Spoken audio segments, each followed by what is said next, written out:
ഇന്ന് നമുക്ക് സ്വാദിഷ്ടമായ ഒരു വിഭവം തയ്യാറാക്കാം. മത്തി ചാള തപ്പുകാച്ചിയത്.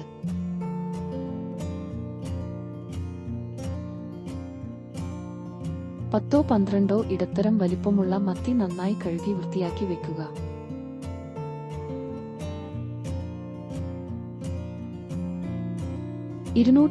ഗ്രാം ചെറിയ ഉള്ളി, 1/4 ടീസ്പൂൺ മഞ്ഞൾപ്പൊടി, 2 വലിയ സ്പൂൺ മുളകുപൊടി, പാകത്തിന് ഉപ്പ് ഇവയെല്ലാം ചേർത്ത് മിക്സിയിൽ അരച്ചെടുക്കുക.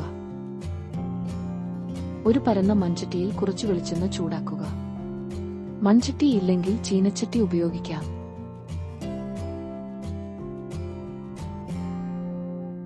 ചൂടായ എണ്ണയിൽ അരച്ച മസാല ചേർക്കുക. ഇത് നന്നായി ചൂടാവട്ടെ. ഇനി മത്തി ഓരോന്നായി മസാലയ്ക്ക് മുകളിൽ നിരത്തി വെക്കുക.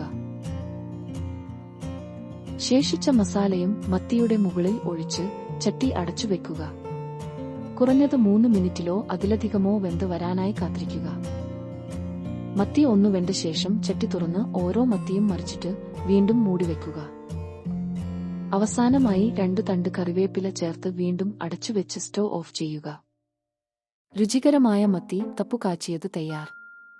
ഈ വിഭവം എല്ലാവരും ഉണ്ടാക്കി നോക്കുക.